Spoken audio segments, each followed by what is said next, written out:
बहुत समय पहले की बात है। लुमिनारा नाम का एक खूबसूरत जादुई राज्य था। वहाँ की रानी सेराफिना बहुत समझदार और दयालु थीं।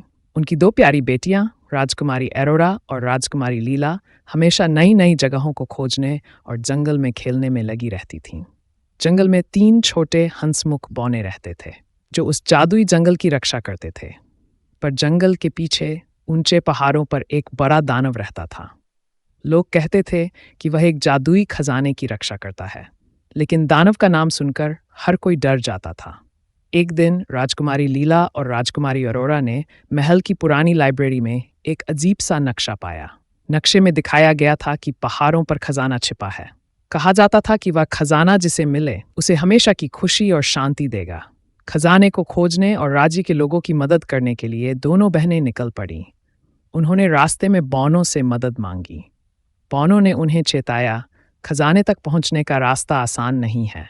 असली चुनौती दानव का विशाल आकार नहीं, बल्कि उसका दिल है। तुम दोनों को साहस, दया और समझदारी दिखानी होगी। राजकुमारियों ने वादा किया कि वे बहादुर और दयालु बनेंगी, और उन्होंने अपनी यात्रा शुरू की।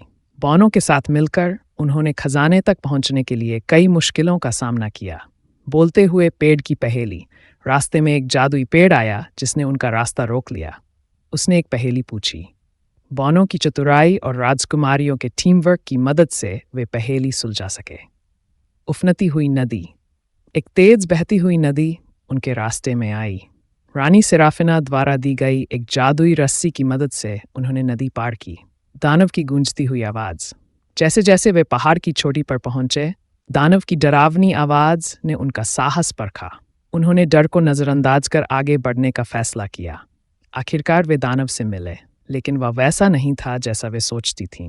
वह क्रोधित या खतरनाक नहीं था, वह तो अकेला और दुखी था।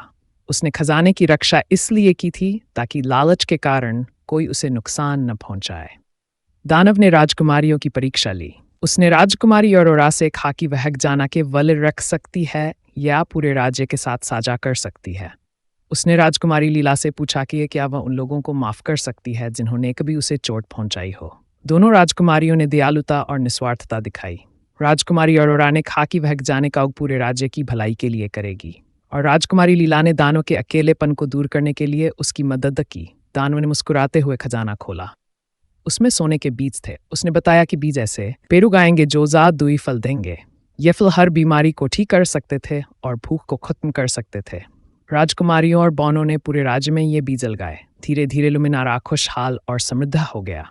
इस यात्रा ने सभी को सिखाया कि असली धन दौलत में नहीं, बल्कि दूसरों की मदद करने और दयालु बनने में है। दानव ने सीखा कि लोगों पर भरोसा करना चाहिए, और राजकुमारियों ने सीखा कि दुनिया को बेहतर बनाने का सबसे बड़ा तरीका है दूसरों